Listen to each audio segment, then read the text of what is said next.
Halo teman-teman, kami dari kelompok 3 Kimia Dasar akan mempresentasikan tentang sifat-sifat periodik unsur.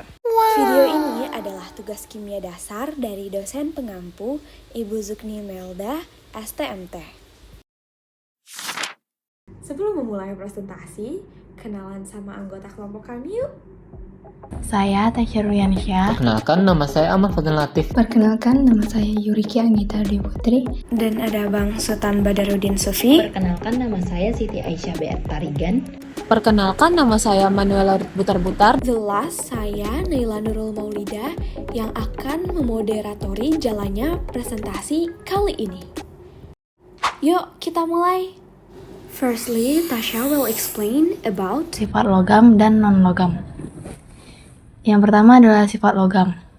Logam terletak di bagian kiri dan tengah tabel periodik, yaitu pada golongan 1A, 2A, dan hampir semua blok D dan blok F. Makin ke bawah dan makin ke kiri, sifat logam itu akan semakin kuat. Sifat-sifat logam adalah yang pertama mengkilap. Jadi logam itu kayak punya permukaan yang bisa memantulkan cahaya. Contohnya adalah emas, perak, dan aluminium. Itu biasanya dipakai untuk perhiasan, kaca spion, dan foil. Sifat yang kedua adalah kuat, tapi bisa ditempa dan ditarik jadi kawat. Contohnya kayak tembaga. Tembaga itu biasanya dipakai untuk kabel listrik karena bisa ditarik tanpa putus. Yang ketiga adalah penghantar panas dan listrik yang baik. Contohnya kayak di panci logam, itu biasanya lebih cepat panasnya. Dan juga kabel logam, itu dia bisa menghantarkan listrik dengan baik. Yang keempat adalah kebanyakan wujudnya padat, kecuali merkuri. Merkuri itu cair pada suhu kamar. Contoh yang padat itu tuh kayak besi, aluminium, dan tembaga. Sifat yang kelima adalah mudah melepaskan elektron. Saat bereaksi, logam cenderung melepaskan elektron. Jadi dia membentuk ion positif atau kation. Oke, selanjutnya adalah sifat non-logam. Non-logam ini terletak di bagian kanan atas tabel. Contohnya golongan 4A, 5A, 6A, 7A. Gas mulia 8A juga termasuk non-logam, tapi dia bersifat stabil. Makin ke atas, sifat non-logam itu tuh akan semakin kuat. Sifat-sifat non-logam itu ada 5 juga. Yang pertama adalah permukaannya kusam, gak mengkilat kayak logam. Contohnya itu tuh belerang dan fosfor. Yang kedua itu rapuh dan mudah pecah. Kalau dipukul, non-logam itu tuh nggak bengkok, tapi dia langsung patah.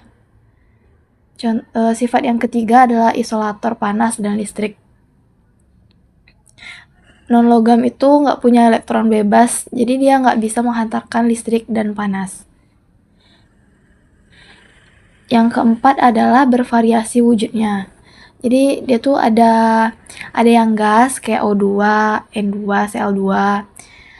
Tapi ada juga yang cair kayak Br2, dan ada juga yang padat kayak C, S. Terus sifat yang kelima adalah cenderung menangkap elektron. Saat reaksi, non-logam itu tuh menerima elektron. Jadi dia itu tuh membentuk ion negatif atau anion. Next, Fauzan. Nah, di sini saya akan menjelaskan tentang apa sih itu jari-jari atom dan ion. Nah, pertama-tama, saya akan menjelaskan terlebih dahulu faktor jari-jari atom, mengapa bisa membesar dan mengecil. Yang pertama itu adalah kulit atom. Semakin banyak jumlah kulit atom, maka jari-jari atom semakin panjang. Nah, akan tetapi, untuk atom-atom yang mempunyai jumlah kulit yang sama, maka jari-jari atom hanya dipengaruhi oleh faktor yang lain, yaitu adalah muatan inti. Nah, muatan inti atom. Semakin banyak muatan inti atom, semakin besar gaya tarik inti atom dengan elektronnya. Hal ini menyebabkan elektron tertarik lebih dekat ke inti atom, sehingga jari-jari semakin mengecil. Nah, sekarang kita masuk ke jari-jari atom. Apa sih jari-jari atom itu? Jari-jari atom ialah jarak dari inti atom ke orbital terluar yang masih ditempati elektron. Berdasarkan tren periodik, dalam satu periode, semakin ke kanan, maka jari-jari semakin mengecil. Ini disebabkan jumlah protonnya semakin bertambah, sehingga gaya tarik inti semakin membesar dan elektron semakin dekat. Sedangkan dalam satu golongan semakin ke bawah, maka jari-jari semakin membesar. Sebab jumlah kulit elektron bertambah. Walaupun muatan inti meningkat, efek tarikan berkurang karena adanya efek shielding atau penyumbatan oleh elektron di kulit dalam. Nah, kemudian yang kedua itu adalah jari-jari ion. Kita tahu kalau ion itu terbagi jadi dua, yaitu ada kation yang plus dan anion yang minus. Kation karena kation itu elektronnya menghilang, maka jumlah kulitnya itu kadang-kadang bisa berkurang dan tarikan inti dapat lebih dominan. Maka kation itu lebih kecil jari-jarinya daripada atom netral. Nah, kemudian anion sebaliknya. Karena dia elektronnya bertambah, maka gaya tolak menolak antara elektronnya lebih besar dan kulit terluar terdorong lebih jauh. Nah, maka dari itu anion lebih besar daripada atom netral jari-jarinya. Kesimpulan dari jari-jari atom dan ion yaitu jari-jari atom itu ukuran normal, kation lebih kecil dan anion lebih besar. Kemudian bagian Yurike. Di sini saya akan menjelaskan mengenai hubungan energi ionisasi dengan sistem periodik unsur. Energi ionisasi adalah energi minimum yang diperlukan atom untuk melepaskan satu elektron yang terikat paling lemah dari suatu atom atau ion dalam wujud gas.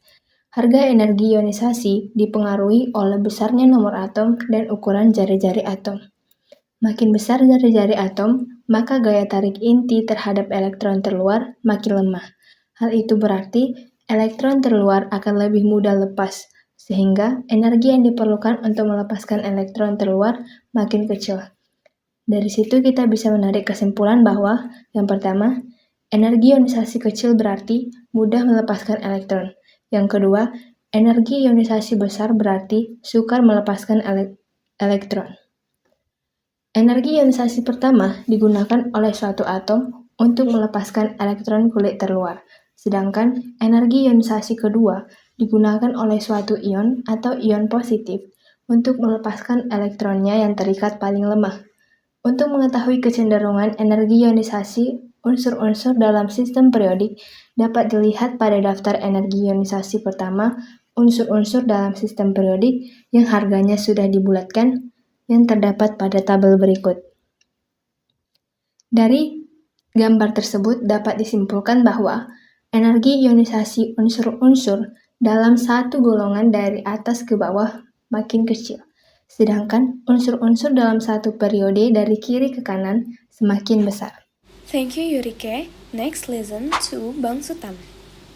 Selanjutnya, sifat keelektronegatifan.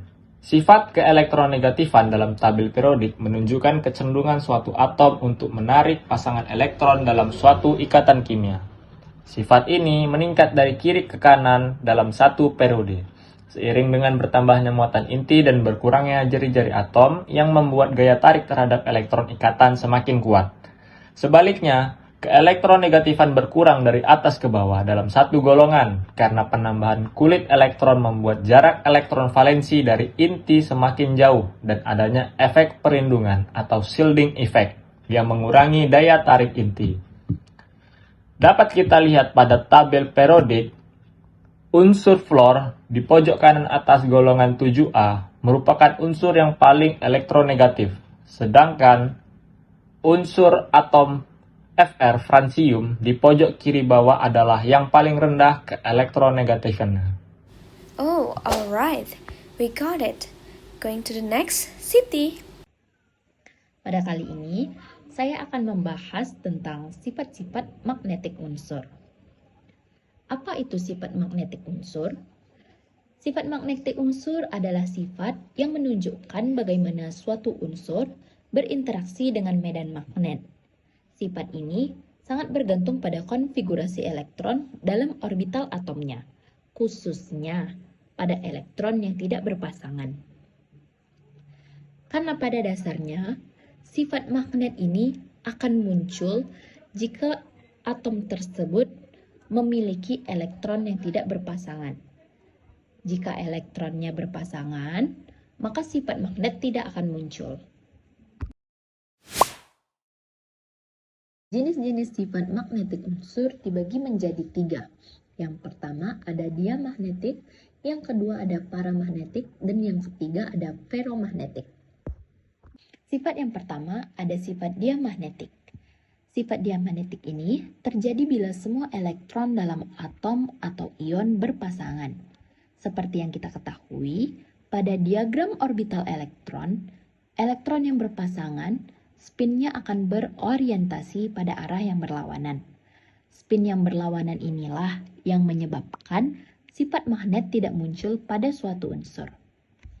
Contoh bahan dari diamagnetik adalah seperti kaca, merkuri, antimoni, fosfor, emas, tembaga, dan lain-lain. Sifat yang kedua ada sifat paramagnetik. Pada sifat paramagnetik ini, suatu unsur dapat ditarik oleh magnet, namun tidak bisa kuat atau dengan kata lain lemah. Karena pada sifat paramagnetik, suatu unsur itu memiliki elektron yang sebagian berpasangan dan sebagian tidak berpasangan. Sehingga kekuatan magnet tergantung pada jumlah elektron yang tidak berpasangan.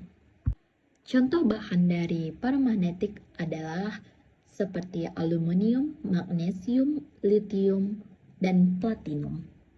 Yang ketiga ada sifat ferromagnetik. Pada sifat ferromagnetik ini, suatu unsur memiliki gaya tarik magnet yang sangat kuat atau memiliki momen magnetik yang sangat kuat. Karena pada ferromagnetik, elektron yang tidak berpasangan itu tersusun secara sejajar dan permanen, sehingga sifat magnet itu sangat kuat. Contoh bahan ferromagnetik ada besi, nikel, baja, besi silikon, gadolinium, dan lain-lain. Dan Ella akan menjelaskan bagian terakhir. Oke, kemudian kita akan membahas mengenai afinitas elektron. Afinitas elektron sendiri bermakna energi yang dilepaskan ketika sebuah elektron tambahan ditambahkan ke atom netral dalam keadaan gas untuk membentuk ion negatif bermuatan tunggal. Nah, jadi secara singkatnya, afinitas elektron itu adalah energi yang dilepaskan supaya terbentuk anion ya teman-teman. Jadi kalau misalnya teman-teman bertanya mengenai apa sih perbedaan antara energi ionisasi dan juga afinitas elektron. Kalau afinitas elektron itu adalah energi yang dilepaskan. Jadi berapa sih energi yang dilepaskan untuk membuat anion, sedangkan energi ionisasi itu adalah energi yang dibutuhkan supaya terbentuk kation. Nah, karena konsep yang mirip, jadi faktor-faktor yang mempengaruhi antara afinitas elektron dan juga energi ionisasi itu tidak terlampau jauh, bahkan cenderung sama. Contohnya seperti muatan inti. Nah, kenapa muatan inti ini menjadi faktor-faktor yang mempengaruhi? Karena semakin kuat muatan inti, maka elektron itu akan semakin susah, atau energi yang digunakan untuk melepaskan diri itu pasti semakin banyak. Karena gaya tarik menarik antara muatan inti dan juga elektron itu sangat kuat. Kemudian jarak, kenapa jarak ini menjadi faktor juga? Karena semakin jauh antara muatan inti dan juga elektron yang ingin melepaskan diri, maka energi yang dibutuhkan juga semakin sedikit. Karena apa? Karena gaya tarik menarik antara muatan inti dan juga elektron akan semakin renggang atau semakin menipis. Nah, kalau misalnya teman-teman lihat dari gambar di sini, kita bisa melihat bahwa afinitas elektron ini hampir mirip dengan yang lainnya, tetapi berbeda dengan jari-jari atom, karena semakin ke kanan atau semakin ke atas, afinitas elektron yang berada di tabel periodik unsur itu akan semakin meningkat atau tinggi ya teman-teman. Baiklah, terima kasih Ella dan semuanya yang sudah menjelaskan materi dengan bahasa yang mudah difahami. Demikianlah presentasi dari kelompok 3 mengenai sifat-sifat periodik unsur.